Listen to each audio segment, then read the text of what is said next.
안녕하십니까 여러분들, 산책처럼 사주입니다. 이번 시간에 드릴 말씀은요, 고부갈등을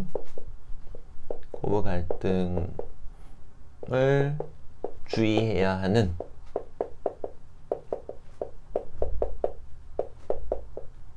사주입니다.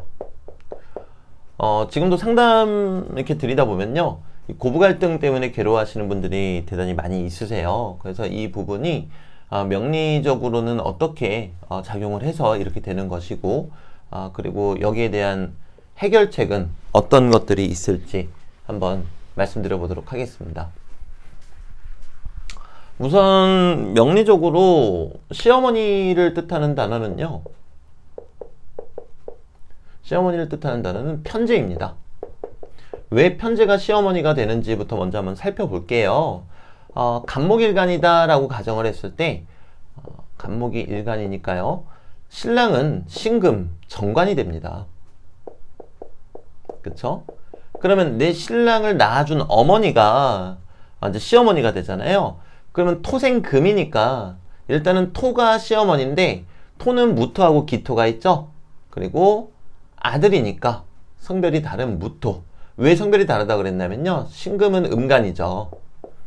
그러면 토생금인데 무토는 양간이니까 이 양간이 시어머니가 됩니다.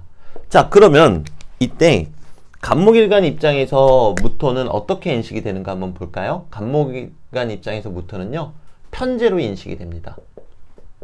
그렇기 때문에 편재는 나의 부친을 뜻하기도 하지만요, 한편으로는 시어머니를 뜻하기도 한다. 이 점을 알고 계시면 좋겠고요.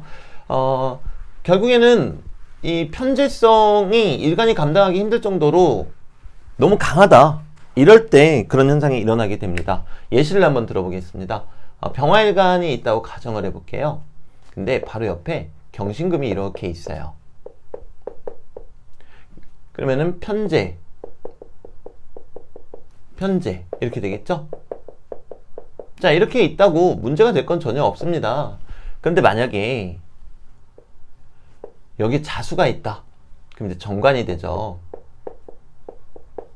그리고 여기는 뭐 계절을 아무거나 한번 써볼까요? 인월을 이렇게 써보겠습니다. 자, 그럼 저희가 이제 봤을 때 병화의 근은요, 인중의 병화 이렇게 하나가 있습니다. 자, 반면에 수의 세력은 대단히 강해졌죠. 왜냐면 신자진 삼합인데 신금이 옆에서 금생수를 해주고 있기 때문에 이 금수의 기운은 대단히 막강해졌습니다.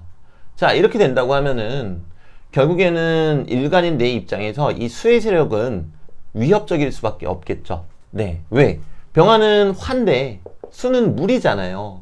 그러니까 위협적으로 될 수밖에 없단 말입니다. 그리고 아무리 월지가 인월이어서 요 안에 근이 있다 할지라도 요 안에서는 나에게는 조금 위협적인 존재가 될 수밖에 없겠죠. 자, 그런데 이 수가 왜 위협적으로 됐는가 하고 보면은 이 편재 때문에 위협적으로 됐어요. 금생수를 해주니까요. 자, 근데 이 편재가 뭐다? 시어머니입니다. 부친도 된다 그랬어요. 근데 기본적으로 나의 부친이 내 남편 편만 들어주면서 나를 괴롭게 하는 경우는 그렇게 많지가 않겠죠. 네, 그렇기 때문에 보편적으로 시어머니 이렇게 보는 게 맞고요. 그리고 이 경우, 지금 예시로 적어드린 이 경우 같은 경우에는 금생수를 강하게 하고 있어서 이 정관이 나한테 위협적인 존재가 되었죠. 이 경우에는 크게 두 가지로 해석을 할 수가 있습니다. 그 시어머니로 인해서 내 남편이 내 이야기를 안 듣는다. 그래서 내가 너무 힘들다. 이렇게도 생각할 수 있겠고요. 또는 시어머니로 인해서 이 관성이라는 건 책임감이에요. 시어머니로 인해서 나의 책임감이 너무 무겁다. 그러니까 핵심은 이거예요. 핵심은 일간이 그렇게 강하지 못한데 이 편재가 일간의 힘을 좀 많이 빼고 있는 경우, 그 경우에는 아무래도 고부 갈등을 조금은 여러분들이 살펴보실 필요가 있다라는 거죠. 또 다른 예시 한번 들어보겠습니다.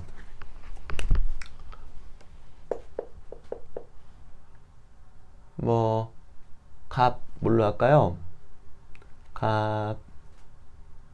갑신 하면 안 될 것 같고요. 갑오. 갑오일주인데 여기에 무, 진 이렇게 있다고 가정을 해볼게요. 자, 그리고 여기에는 6월생이라고 한번 해보겠습니다. 자, 이 경우도 지금 보시면요, 여기가 편제예요.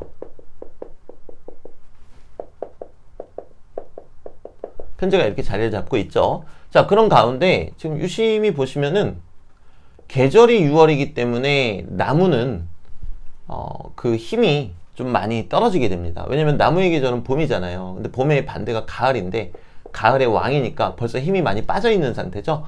자, 그런데 목생화를 해버리니까 힘이 한층 더 빠졌습니다.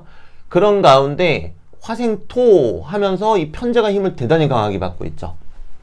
자, 그럼 이 경우에는 여기가 내 신랑 자리인데 내 신랑 자리가 편제를 더 강하게 만들어주고 있으니까 마치 내 신랑이 시어머니 편만을 드는 듯한 그런 형태가 돼버리겠죠. 그렇게 되면은 간목 입장에서는 또 고부 갈등에 놓이는 그런 환경이 연출될 수 있다. 또 이렇게 말씀드릴 수 있겠고요. 제가 이 시주에다가만 이렇게 적어놨으니까 이제는 시주가 아닌 뭐 월주에다 한번 적어볼게요. 또 병화일간으로 해버렸네요. 이 경우에도 마찬가지입니다. 네. 그러니까 제가 시주에다가 적어놨다고 해서 무조건 그렇지는 않고요. 자, 이렇게 있다고 가정을 해볼게요. 그럼 이 편제가 내 신랑 이 정관의 자리를 크게 생해주고 있죠. 근데 나의 근은 이 안에밖에 없습니다. 게다가 이 오화는 양인살이 되겠죠.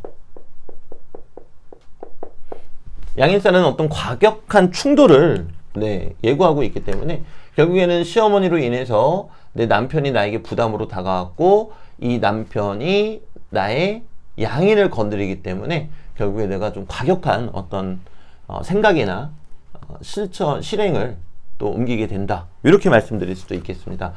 제가 지금 예시로 드렸다시피 결국에 어떨 때 그 고부 갈등이 좀 예상이 되는 건가 하면요. 일간은 약한데 일간의 비에 약한 데라고 하면 안 되겠어요. 일간의 비에 편제의 세력이 강하여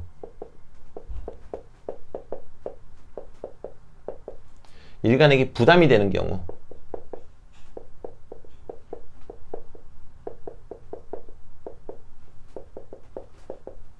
이 경우에 고부 갈등이 생길 우려가 있다라는 겁니다. 자, 그렇다고 뭐 평생 고부 갈등이 계속 있다라는 뜻은 아니에요. 이제 대운에 따라서 달라지겠죠. 대운에 따라서 내 일간의 힘은 더 빼고 편제한테 힘을 더 실어준다. 그럼 고부 갈등이 생길 수 있겠죠. 또는 일간이 너무 괴롭겠죠. 반대로 일간한테 힘을 실어주고 편제의 힘이 약해진다.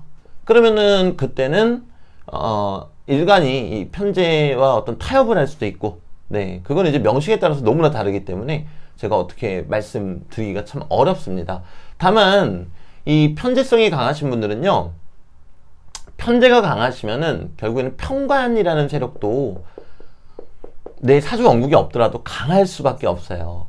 자, 편관이 강하다는 게 무슨 뜻인지 아세요? 책임감이 강하다는 뜻이에요. 자, 그럼 단적으로 말씀드리면요, 고부 갈등, 즉 편제의 세력이 너무 강하신 분들은 책임감이 강하다라는 뜻도 됩니다. 자, 그러면 물론 시어머니 입장에서는 못마땅하실 수 있겠지만 그 며느리 입장에서는요, 본인은 책임이 강하기 때문에 내가 원하고 얘기하고 싶은 것이 있어도 얘기를 못하고 참습니다. 가정을 위해서, 전체를 위해서, 시어머니를 위해서요. 그렇기 때문에 시어머니 입장에서 내 며느리가 탐탁치가 않은데 내 며느리 명식을 딱 봤더니 편제가 강하더라. 그러면 내 아가가 책임감이 강하구나. 뭔가 이야기하고 싶어도 잘 못하는구나. 미워하시지 마시고 내 아들이 선택한 여자니까 그렇게 한번 바라봐 주시면 좋겠고요. 정리해서 적어드릴게요. 시어머니 입장에서는요, 결국에 고부 갈등이 강하다라는 거는 내 며느라가의 명식에 편제가 강하다라는 거예요.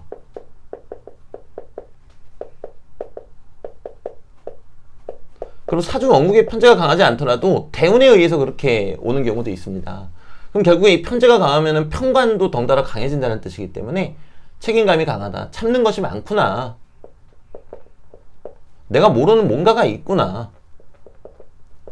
참는 것이 많다. 왜? 책임감이 강한 사람들은 참거든요.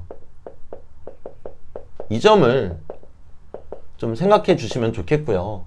이제 며느리 입장에서는요, 편제가 강하다는 건 마찬가지입니다. 편제가 강하다는 거는 책임이 강하다는 뜻이에요. 좋아 보이죠? 책임이 마냥 강한 게 좋은 것은 아닙니다. 물론 이분들 말씀 들어보면은 그럴 수밖에 없는 이유들이 다 있어요. 하지만 책임이 강하다라는 거는 나를 잃어간다라는 뜻도 됩니다. 왜냐면 내 목소리를 안 내고 전체를 위해서 나를 희생시키는 거니까요. 그것도 역시 옳다고 할 수는 없겠죠. 그래서 편제가 강한 며느리 또는 편제가 강한 어떤 며느리, 그쵸?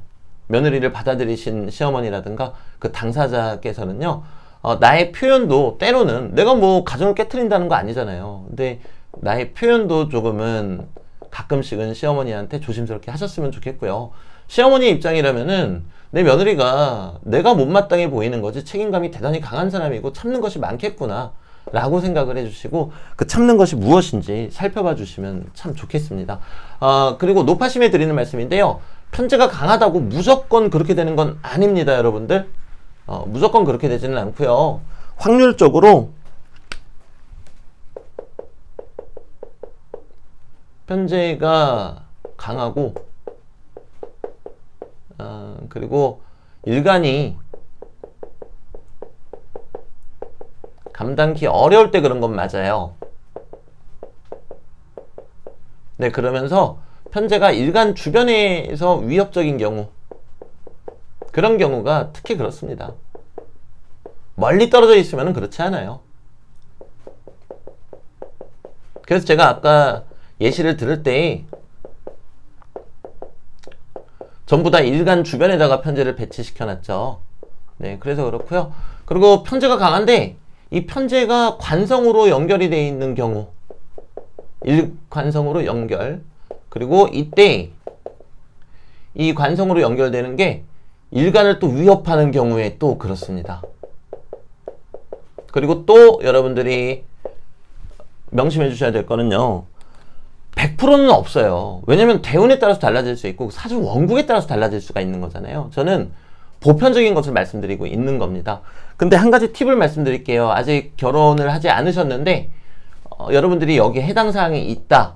근데 지난 연애들을 생각해 봤는데 내 남자친구의 어머님들이 다 한 성격 하시더라. 그러면은 어느 정도 마음의 준비를 하실 필요도 있겠습니다. 물론 대운에 따라서 달라지긴 합니다만 그래도 기본적으로 내 명식이 이러한 성향이 너무나 강하다. 그리고 결혼하기 전에 이 영상을 보시는 분들이라면은 내가 지금 현재 남자친구를 교제하고 있는데 남자친구 어머니가 성격적으로 또는 뭐 사회적으로든 뭔가 대단히 기가 등등하시다, 기가 세시다. 그러면은 이제 이런 부분 또 미리 주의하셔도 참 좋겠습니다.